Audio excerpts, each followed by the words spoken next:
अध्यक्ष महोदय, मुख्यतः तीन बातें हैं जिन्होंने संविधान को ये रूप दिया है। इन्हीं को मैं संविधान का आधार मानता हूँ। ये हैं, पहला, वो अनुभव जो भारत शासन अधिनियम 1935 को क्रियान्वित करने में हमें प्राप्त हुआ है। दूसरा, संविधान प्राप्त जनता की आवश्यकताएं और आकांक्षाएं। तीसरा, देश और विदेश में होने वाली घटनाओं का तथा अभी आगे कम से कम 10 साल तक घटने वाली घटनाओं के आघात। इस संबंध में मैं ये स्वीकार करूंगा कि विकेंद्रित शासन व्यवस्था के लिए समाज में जो क्रांतिकारी परिवर्तन अपेक्षित हैं, वो अभी हम नहीं ला पाए हैं। सत्य और अहिंसा के महान पुजारी की शिक्षाओं के बावजूद हम अपने जीवन, विचार, राजनीति को ऐसा अध्यात्म मूलक नहीं बना पाए हैं कि विकेंद्रित शासन व्यवस्था यहाँ स्थापित की जा सके। इसके लिए समाज में एक क्रांतिकारी परिवर्तन अपेक्षित है और वो परिवर्तन जिस दिन समाज में आ जाएगा, इस संविधान में परिवर्तन करना ही पड़ेगा। किंतु आज तो हमें इस संविधान को एक महान कृतित्व समझकर इसका अभिनंदन करना चाहिए। जी दुर्गाबाई, मद्रास। संविधान को परखने का मापदंड केवल एक है। लोकतंत्रात्मक संविधान का प्रयोजन यही होता है कि एक ऐसी व्यवस्था निकाली जाए और स्थापित की जाए जिसके द्वारा जनमत का पता लग सके और जनमत के अनुसार ही सारी बातों की व्यवस्था की जा सके। हमें देखना ये है कि क्या अपना संविधान इस प्रयोजन को पूरा करता है या नहीं। विचार हमें इसी बात पर करना है जब संविधान में सभी वयस्कों को मताधिकार दिया गया है और कार्यपालिका को नियंत्रण में रखने की पर्याप्त व्यवस्था की गई है तथा मूलाधिकारों की सुरक्षा की प्रत्याभूति दी गई है, तो मैं नहीं समझती कि कोई विवेकी आदमी ये कह सकता है कि जिस लोकतंत्रात्मक प्रयोजन के लिए संविधान बनाए जाते हैं उसकी पूर्ति इससे नहीं हो पाती है और न इससे इस बात का मौका मिल सकेगा कि प्रशासन के काम में जनता की मर्जी को प्राधान्य प्राप्त हो। मैं कहना चाहती हूँ कि संविधान निर्माताओं का न ये उद्देश्य होता है और न होना चाहिए कि संविधान में वो किसी विशेष राजनीतिक दल की विचारधारा को ही महत्व दें। ये ठीक ही हुआ है जो ये काम जनता पर छोड़ दिया गया है। जनता को इस बात की स्वतंत्रता रहनी चाहिए कि अपनी इच्छा अनुसार वो देश के भाग्य का निर्माण करें और अपनी मर्जी के मुताबिक शासन व्यवस्था रखें। जब तक संविधान में जनमत को प्राधान्य प्राप्त रहता है, उसकी इच्छा के अनुसार ही सारा काम होना चाहिए। संविधान निर्माताओं की ये गलती होती अगर वो संविधान में रखे गए उपबंधों में किसी खास राजनीतिक विचारधारा को ही प्रधानता देते। संविधान का काम यही है कि जनता को वो इस बात की पर्याप्त स्वतंत्रता दें कि अपनी अपनी राजनीतिक विचारधारा का प्रचार कर सकें। संविधान द्वारा जनता को इस बात का साधन प्राप्त रहना चाहिए कि जब तक जनमत के अनुसार शासन व्यवस्था चलती है, जनता अपनी इच्छा को प्रधानता दिला सके। दुर्गाबाई के कथन का एक अर्थ ये भी आज निकाला जा सकता है कि इंदिरा गांधी ने आपातकाल के दौरान संविधान का दलीय दुरुपयोग किया। ये संविधान जनता का संविधान है जिसमें देशवासियों को इस बात की पूरी आजादी दी गई है कि समाजवाद या साम्यवाद अथवा जिस किसी वाद के संबंध में उनका ये विश्वास हो कि उससे देश सुखी और संपन्न हो सकता है, उसका वो यहाँ प्रयोग करें। संविधान निर्माता अगर अपनी राजनीतिक विचारधारा को संविधान में रखते तो ये उनकी गलती होती। संविधान को उन्होंने जो बिल्कुल 100% जनता का संविधान बनाया है, ये उन्होंने ठीक ही किया है। हमें इस संविधान के सहारे भविष्य का निर्माण करना है। वयस्क मताधिकार के गुण दोषों पर यहाँ बहुत से लोगों ने अपनी राय जाहिर की है। वयस्क मताधिकार की व्यवस्था एक बड़ी सुंदर व्यवस्था है अगर देश हित का ध्यान रखते हुए लोग इसको अमल में लाएं। प्रश्न ये है कि इस चरम परिणति की प्राप्ति के लिए हमें क्या करना चाहिए। ये कहा जाता है कि वयस्क मताधिकार की व्यवस्था से ऐसी विस्तृत शक्तियां बंधन मुक्त होकर क्षेत्र में आ जाएंगी जो शायद राष्ट्रीय हित को ध्यान में न रखकर केवल वर्गीय हितों के लिए काम करने लग जाएंगी। अधिकार के ऐसे दुरुपयोग के विरुद्ध पर्याप्त परित्राण की व्यवस्था करने का काम निर्भर करता है नेताओं पर जो देश का भाग्य सूत्र अपने हाथ में लेने जा रहे हैं। वे संविधान को कार्यान्वित करने जा रहे हैं। ये काम उतना कठिन नहीं है जितना लोग समझते हैं। अगर हम केवल इतना कर दें कि इस सभा की सदस्यता को यानी संसद की सदस्यता को असाधारण प्रतिष्ठा या शक्ति का पद न बनाकर इसे कठोर कर्तव्य का, गंभीर दायित्व का, कठिन श्रम काम का पद बना दें तो ये समस्या आसानी से हल हो जाएगी। संसदीय लोकतंत्र की बहुत सी त्रुटियां अपने आप दूर हो जाएंगी, पर तभी जब ऐसा किया जाए। हमें एक ऐसा उपाय निकालना चाहिए कि निर्वाचित प्रतिनिधियों के बारे में लोग ये समझें कि वो किसी विशेष अधिकार और सुविधा प्राप्त वर्ग के आदमी नहीं हैं, बल्कि ऐसे लोग हैं जो यहाँ बात करने के अलावा, जैसा कि अभी हम कर रहे हैं, गंभीर दायित्व और कठोर कर्तव्यों का भार वहन करते हैं। डीवी सुब्रमण्यम, मद्रास। इस संविधान में मुझे एक कमी दिखाई देती है। शालिवाहन क्षमाबद्ध जैसे एक नए संवत्सर की स्थापना के लिए इसमें कोई उपबंध नहीं रखा गया है। शालिवाहन संवत्सर के अनुसार ये 1872वां साल चल रहा है और कली के हिसाब से 5051वां साल चल रहा है। मैं ये चाहता हूं कि संविधान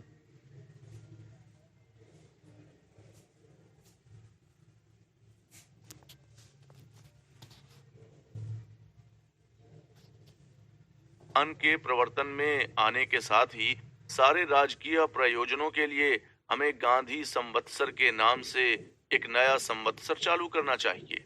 इस संवत्सर के प्रथम वर्ष का पहला दिन वो होना चाहिए जिस दिन या तारीख को गांधी जी की हत्या की गई थी। गांधी जी के जन्म या मृत्यु का दिन ऐसा दिन है जिस दिन से एक नया संवत्सर चलना सर्वथा उचित है। गांधी संवत्सर की प्रमुख विशेषता ये होगी कि राज्य के बजाय व्यक्ति को अधिक महत्व दिया जाए। राज्य में अंगभूत व्यक्तियों के व्यक्तित्व के विकासार्थ समुचित स्थिति पैदा करने की आवश्यकता पर ही गांधी जी ने अपने सभी लेखों और भाषणों में सदा जोर दिया है। वो इस आदर्श की पूर्ति को सर्वथा संभव समझते थे, पर केवल उसी स्थिति में जब शक्ति का आर्थिक एवं राजनीतिक दोनों शक्तियों का सर्वथा विकेंद्रीकरण कर दिया जाए। अपने कतिपय साथियों के इस विचार से मैं अपने को सर्वथा सहमत पाता हूं कि इस संविधान ने देश में ऐसी स्थिति लाने पर कतई ध्यान नहीं दिया गया है। संविधान में राजनीतिक शक्तियों को इतना केंद्रित कर दिया गया है कि यह संभावना ही खतरे में पड़ गई है कि शक्तियों का विकेंद्रीकरण यहाँ हो पाएगा। मानव समाज के विकास के लिए शक्तियों को विकेंद्रित करना परम आवश्यक है। सतीश चंद्र सामंत, बंगाल। मैंने इस बात के लिए एक संशोधन रखा था कि मूलाधिकारों में ग्राम पंचायतों की स्थापना की बात भी रखी जाए। ये बात मूलाधिकारों में तो नहीं रखी गई, पर निदेशक सिद्धांतों में इसको स्थान अवश्य दिया गया है। यदि ग्राम पंचायतों का ठीक ठीक गठन किया जाता है, जैसा कि नीति निदेशक सिद्धांतों में वर्णित है, तो महात्मा गांधी की इच्छा अवश्य पूरी हो जाएगी। इस संविधान में कई अनुच्छेद ऐसे रखे गए हैं जिनके द्वारा राष्ट्रपिता के आदर्शों को पूरा करने का प्रयास किया गया है। उनके आदर्शों को हमें पूरा करना ही चाहिए। जयपाल सिंह, बिहार। मैं जानता हूं कि आदिवासियों से संबंध रखने वाली बहुत सी ऐसी बातें हैं जो संविधान में लिपिबद्ध नहीं की गई हैं। उदाहरण के लिए, हमें अभी भी ये नहीं मालूम हो पाया है कि राष्ट्रपति अनुसूचित क्षेत्र घोषित करने के बारे में किस तरह काम करेंगे। हमें ये नहीं मालूम है कि विभिन्न अनुसूचित जातियों की सूची किस तरह तैयार की जाएगी। हमें अभी भी इस बात का पता नहीं है कि इन क्षेत्रों का शासन केंद्र से एक रूप में होगा, ताकि जहां अनुसूचित जातियां हैं उन प्रांतों का काम इस संबंध में विनियमित रूप में हो। इनमें किसी भी बात का उल्लेख संविधान में नहीं हुआ है। फिर भी मैं पर्याप्त विश्वास के साथ ये कह सकता हूँ कि अनुसूचित जातियों का तथा औरों के सामने सुंदर भविष्य अवश्य आएगा, क्योंकि इस देश के भविष्य को बनाना या बिगाड़ना, इस संविधान को बनाना या बिगाड़ना हम लोगों पर निर्भर करता है। इस महत्व विश्वास को लेकर ही मैं इस संविधान का सम्यक समर्थन करता हूँ। ए थानु पिल्लै, त्रिवांकुर राज्य। इस संविधान को अब हम अंतिम रूप से स्वीकार करने जा रहे हैं। वयस्क मताधिकार के विरुद्ध यहाँ चाहे जो भी आलोचना की गई हो, पर मैं तो इस व्यवस्था को संविधान का प्राण मानता हूँ। इस व्यवस्था को स्वीकार करके हमने सर्वथा एक उचित और न्यायपूर्ण काम ही किया है। वस्तुतः मुझे इस बात पर आश्चर्य हो रहा है कि अभी भी इसके विरुद्ध आपत्ति उठाई जा रही है। इस व्यवस्था को रखना न केवल लोकतंत्रात्मक सिद्धांतों के ख्याल से ही ठीक है, बल्कि देश की स्थिति को देखते हुए भी इस व्यवस्था को रखना परम आवश्यक है। आज राष्ट्र की मनोदशा क्या है, इसका हमें ध्यान रखना होगा। वयस्क मताधिकारों के अलावा और भी कोई व्यवस्था है क्या जो आज देशवासियों को संतुष्ट कर सकती है? मेरा तो ये निश्चित मत है कि संविधान के आधार के लिए इससे कम कोई और बात रखी ही नहीं जा सकती थी। मैं केवल उन चंद बातों को बताने के लिए ही खड़ा हुआ हूँ जिनका संविधान को कार्यान्वित करने में हमें ध्यान रखना चाहिए। मैं संतानम से सर्वथा सहमत हूँ, जिन्होंने ये कहा कि संविधान के समस्त उपबंधों को देश को पूरी तरह समझा देना चाहिए। जहां तक हो सके जल्द से जल्द हमें चुनाव कर लेना चाहिए। संविधान में विभिन्न दोषों की चर्चा यहाँ की गई है, पर आमतौर पर इसके बारे में यही मत व्यक्त किया गया है कि राष्ट्र के सभी कामों का नियंत्रण संविधान द्वारा जनता के हाथ में ही दिया गया है। मुझे बड़ी खुशी है कि संविधान में एक उपबंध इस आशय का रख दिया गया है कि किसी भी राज्य में हिंदी राजभाषा के रूप में अपनाई जा सकती है। इस संबंध में मुझे एक बात कहनी है। मैं इस उपबंध पर बहुत जोर देना चाहता हूँ। ये सुझाव रखना चाहता हूँ कि कोई प्रांत भले ही हिंदी भाषी न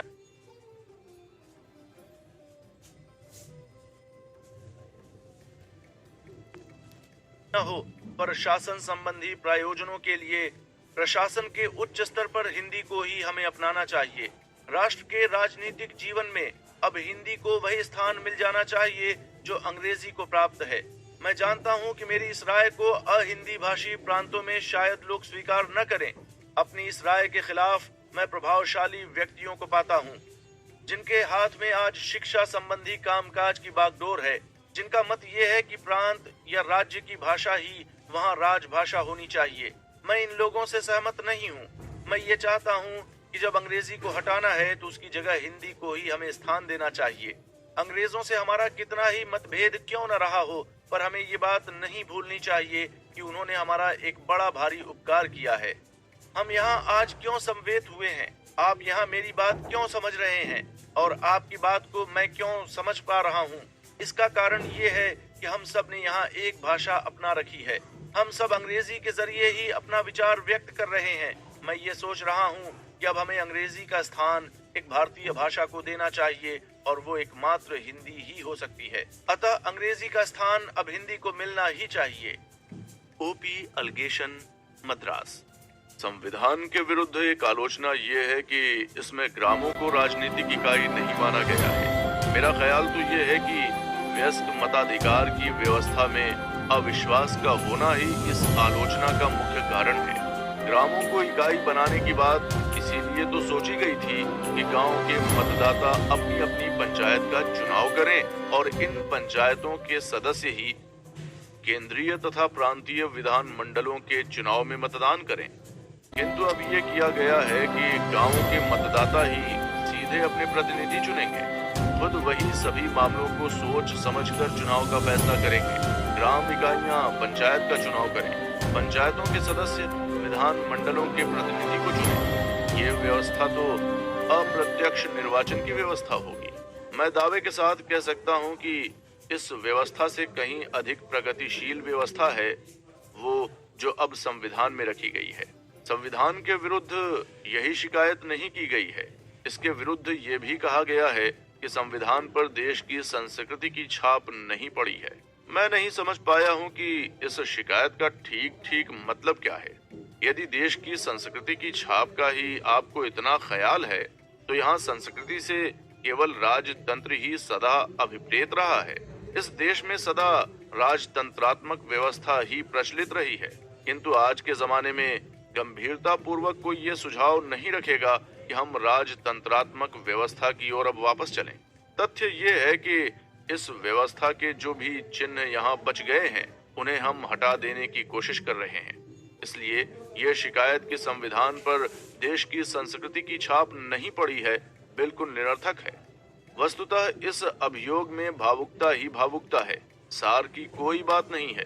कोई भी देश इस बात का दावा नहीं कर सकता है कि धर्म, दर्शन, राजनीति और समाज विज्ञान आदि सभी क्षेत्रों में वो सभी विचारों का आविष्कार कर चुका है। आखिर हर देश अपने ढंग से महान होता है। हर देश को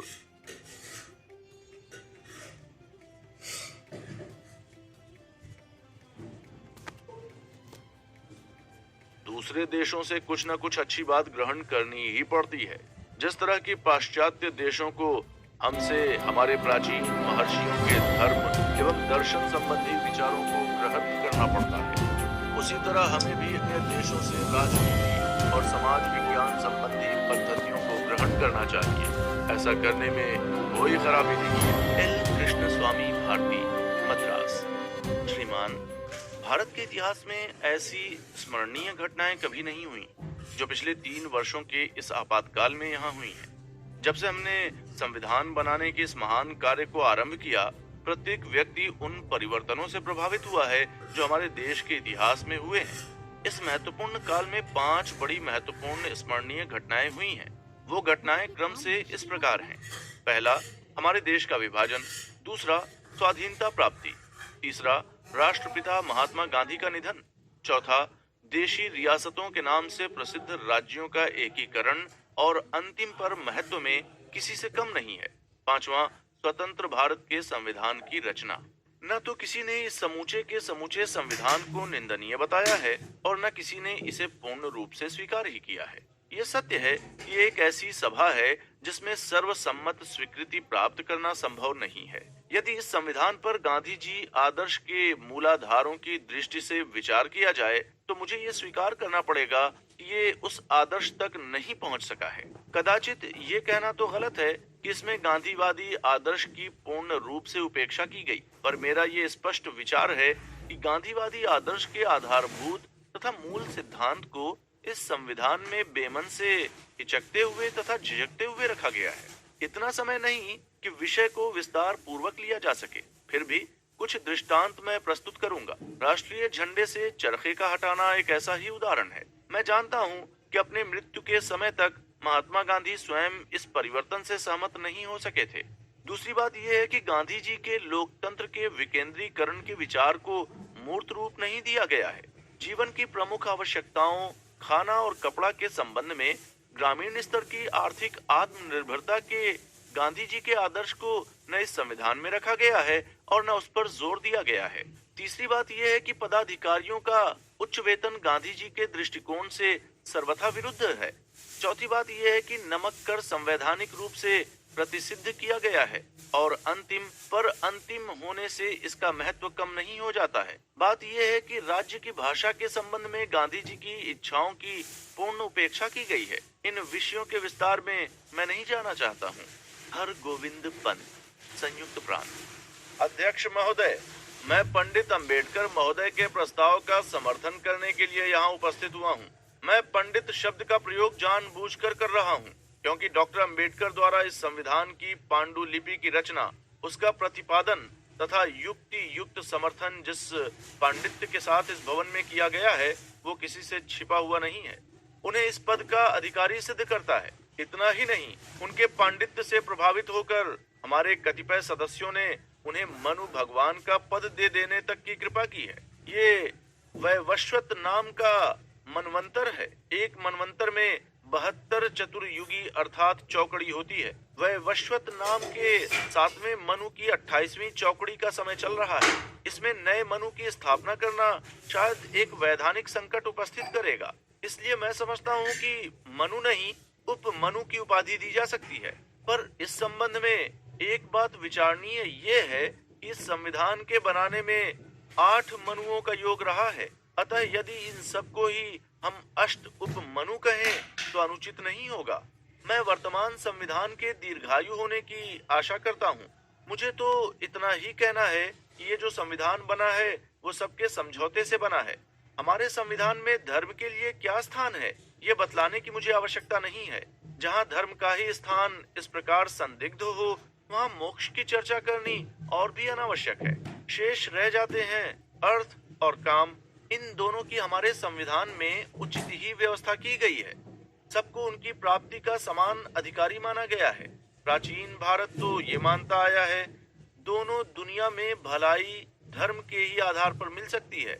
सबका सुख या समाज का हित वास्तव में धर्म के आधार पर ही हो सकता है। यदि उसको भुला दें और उसके अनुसार काम न करें तो राष्ट्र तथा व्यक्ति कदापि सुखी नहीं हो सकते हैं। संविधान में जिस हद तक गौवध निषेध का जिक्र किया गया है वो उचित ही हुआ है। पूर्व काल में ब्राह्मण लोग अकिंचन होते थे, अपनी रक्षा करना आवश्यक नहीं समझते थे। वे अपने लिए कोई संरक्षण प्राप्त करना अपना धर्म नहीं समझते थे। अतः उनके विधान के अनुसार रक्षा का प्रबंध होता था।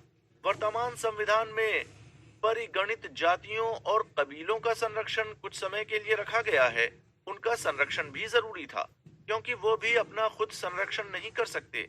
इस तरह हम पाएंगे कि पुरानी मनुस्मृति और आज की स्मृति में एक प्रकार की समता सी आ गई है। अंतर केवल इतना है कि गौ ब्राह्मण हिताय के स्थान में गो परिगणित हिताय हो गया है।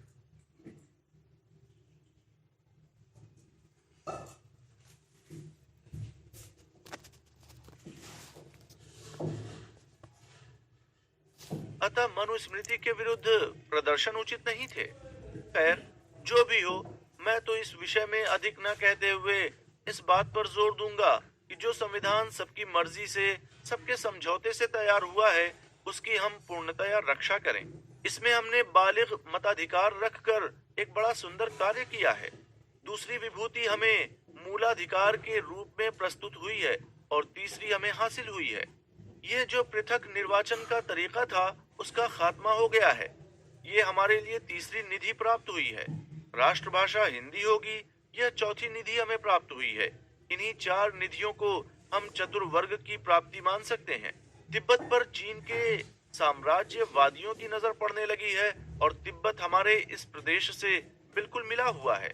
संभव है कि थोड़े ही समय में हमें अपना कर्तव्य देश के प्रति पालन करने का अवसर आ जाए और हम ये दिखा सकें कि वास्तव में हम लोग देश की सेवा अपने तन, मन और धन से करने के लिए तत्पर रहते हैं।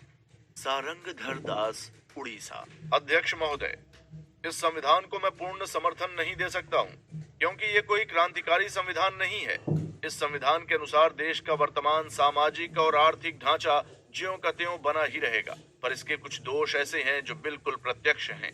मैं इन्हीं दोषों को, और खास करके जिनका संबंध मूलाधिकारों से है, सभा की निगाह में देना चाहता हूँ। इसमें शक नहीं है कि मूलाधिकारों के द्वारा कतिपय बहुत ही महत्वपूर्ण अधिकार जनता को दिए गए हैं, पर बाद के इस अनुच्छेद द्वारा, अर्थात अनुच्छेद 22 के द्वारा जो निवारक निरोध के बारे में है, इनमें से बहुत से अधिकार छीन भी लिए गए हैं। उस दिन 4 नए सदस्य तत्कालीन विंध्य प्रदेश के संयुक्त राज्य से संविधान सभा में आए, शपथ ली और रजिस्टर पर हस्ताक्षर किए। फ्रैंक एंथनी, मध्य प्रांत, बरार।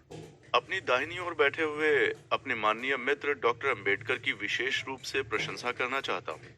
हम में से कोई व्यक्ति भी इसकी आसानी से कल्पना नहीं कर सकता इस वृहत ग्रंथ को तैयार करने में, जिसमें बहुत दुरूह विषयों की चर्चा की गई है, कितनी बुद्धि लगानी पड़ी होगी और कितना परिश्रम करना पड़ा होगा। कुछ अवसरों पर मैं डॉक्टर अंबेडकर के विचारों से सहमत नहीं रहा हूँ, किंतु मुझे ये देखकर प्रसन्नता हुई है कि उनका केवल सैद्धांतिक बातों पर ही नहीं, बल्कि अनेक प्रकार के विवरण पर भी बहुत अधिकार है। वो अपना तर्क स्पष्ट शब्दों में उपस्थित करने में समर्थ हैं। इस संविधान को लोगों ने विभिन्न भावनाओं से स्वीकार किया है। यह स्वाभाविक ही था, क्योंकि इस संविधान में विभिन्न भावनाओं का तथा विभिन्न आदर्शों का समावेश है। मेरे विचार से इसमें आदर्शवाद तथा यथार्थवाद की बीच का रास्ता अपनाया गया है। मेरे कुछ आदर्शवादी मित्रों ने इसकी आलोचना की है।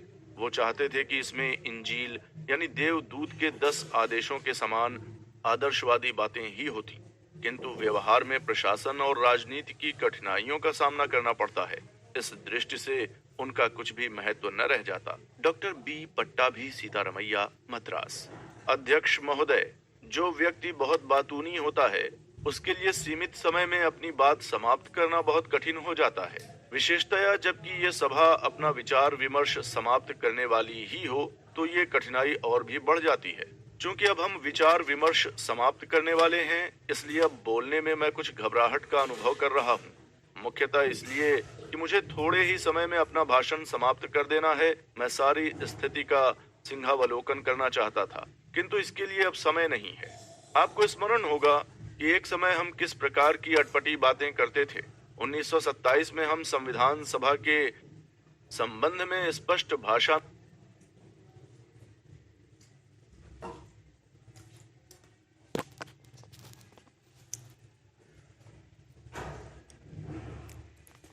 में चर्चा करते हुए हिचकते थे। 1934 में द्वितीय नमक सत्याग्रह आंदोलन के विफल होने पर हमने ये चर्चा फिर आरंभ की थी। ये उस समय हमने अनुभव किया था कि विवश होकर हमें वापस लौटना पड़ रहा है। अंत में हमें यकायक इस संविधान सभा को अनेक वर्गों तथा समूहों के साथ अपनाना पड़ा, परंतु मूल्य चुकाकर हमने इन वर्गों और समूहों से अपना पीछा छुड़ाया। 9 दिसंबर 1946 को हमने अपना विचार विमर्श आरंभ किया तो हम चाहते थे कि तुरंत ही उसे समाप्त कर दें। वास्तव में हम में से कुछ लोग तो ये समझते थे कि 6 महीने में ही हम अपना कार्य समाप्त कर देंगे। यदि 1946 में हम अपने संविधान को समाप्त करते तो वो एक गड़बड़ झाला ही होता। यदि 1948 में समाप्त करते तो वो एक गोरख धंधा ही होता। जितना भी विलंब हुआ है उसके फलस्वरूप हमने सभी बातों पर यथोचित रूप से विचार किया। जैसे जैसे राजनीतिक घटनाएं घटित हुईं, वैसे वैसे हमने प्रशासन में भी परिवर्तन किए। यदि हम 15 अगस्त 1947 के पूर्व अपना संविधान समाप्त कर देते तो उसका स्वरूप कैसा होता? वो उसके वर्तमान स्वरूप से बिल्कुल भिन्न होता। हमें अंग्रेजों से जो परंपरा प्राप्त हुई है उसे भी इस विलंब से हम अपनी इच्छा के अनुरूप बना सके हैं। कई लोगों का ये विचार है कि यह संविधान 1935 के अधिनियम की केवल नकल ही है और वास्तव में निंदनीय ढंग से उसकी नकल की गई है। उनका ये भी विचार है कि यह संविधान क्रांतिकारी नहीं है। जहां हमें वास्तव में मौलिक रचना करनी चाहिए थी, वहां हमने वास्तव में केवल नकल ही की है। ये बातें आधी सच हैं और आधी झूठ। क्रांतिकारी दस्तावेज इस पदावली में विशेषण और विशेष्य में विरोध है। क्रांति दस्तावेजों का सृजन नहीं करती और न दस्तावेज ही क्रांति का सृजन करते हैं। हमने 1935 के अधिनियम की इस कारण नकल की है कि सौभाग्य से अथवा दुर्भाग्य से हम किसी रक्तपूर्ण क्रांति के फलस्वरूप अपने बंधनों से मुक्त नहीं हुए हैं। वास्तव में नौकरशाही और दासत्व की अवस्था से धीरे धीरे उठकर हमने गणराज्य और सहयोग मूलक राज्य की अवस्था प्राप्त की है। हमें कभी सैनिक विधि का सामना नहीं करना पड़ा। हमें लोगों को कभी गलियों में अथवा पेड़ों से लटकाकर फांसी नहीं देनी पड़ी। हमें अपराध सिद्ध लोगों को गोली से नहीं उड़ाना पड़ा। न हमें कभी अपना अथवा अपने शत्रुओं का एक बूंद भी रक्त बहाना पड़ा। इसी कारण सामयिक उत्तेजना से प्रभावित न होकर हमने एक प्रकार के शांतिपूर्ण असैनिक शासन का परित्याग करके एक दूसरे प्रकार के असैनिक शासन को अपनाया, जो लोकप्रिय शासन है, हमारा अपना शासन है। जो विलंब हुआ है उसके फलस्वरूप हमारे शासक 562 छिन्न भिन्न देशी राज्यों को एक सूत्र में बांध सके हैं। इस प्रकार संविधान के विकास के साथ साथ अथवा संविधान को विकसित करने के प्रयत्नों के साथ साथ अंग्रेजों द्वारा अनेक भागों में विभाजित इस देश में एकता स्थापित करने के लिए भी प्रशासन संबंधी कार्यवाही की गई है। आखिर हमें क्या प्राप्त हुआ? हमें एक ऐसा देश प्राप्त हुआ जो प्रांतों तथा राज्यों में, समुदायों तथा वर्गों में, शहरी तथा देहाती क्षेत्रों में और अनुसूचित जातियों तथा आदिम जातियों में विभाजित था। इन सबको एक सूत्र में बांध दिया गया है। प्रशासन की सुविधा के लिए प्रांतों का होना आवश्यक है, किंतु देशी राज्य सरकारों का स्वरूप प्रांतों की सरकारों के अनुरूप ही कर दिया गया है। इस प्रकार देश में सामंजस्य उत्पन्न हो सका है। एक ही केंद्रीय सरकार तथा एक ही संघीय ढांचे का निर्माण हो सका है। इसके अतिरिक्त 1906 के पश्चात अंग्रेजों ने अत्यंत प्रयत्न करके तथा विभिन्न समुदायों में फूट डालकर और पहले हिंदू मुसलमानों को, फिर सिख और हिंदुओं को तथा हरिजन और हिंदुओं को एक दूसरे से पृथक करके जिन पृथक निर्वाचन क्षेत्रों की स्थापना की थी उन्हें हम समाप्त कर सके हैं। अब सभी निर्वाचकों का एक ही समुदाय बना दिया गया है। ये कोई साधारण काम नहीं हुआ है। हमने मताधिकार को अधिक विस्तृत बनाया है। जिस समय अंग्रेज इस देश को छोड़कर गए उस समय केवल 3.5 करोड़ मतदाता थे। अगले वर्ष मतदाताओं की सूची में लगभग 17.5 करोड़ मतदाताओं के नामों का उल्लेख होगा। आखिर संविधान का क्या अर्थ है? वो राजनीति का व्याकरण है। राजनैतिक नाविक के लिए एक कुतुबनुमा है। वो चाहे जितना ही अच्छा क्यों न हो, किंतु स्वयं वो प्रण शून्य और चेतना शून्य है। वो स्वयं किसी प्रकार का कार्य करने में असमर्थ है। वो हमारे लिए उतना ही उपयोगी होगा जितना उपयोगी हम उसे बना सकते हैं। वो विपुल शक्ति का भंडार है, किंतु हम उसका जितना उपयोग करना चाहेंगे उतना ही उपयोग कर सकेंगे। क्या हमने गांधी जी के उपदेशों का अनुकरण किया है? जी हाँ।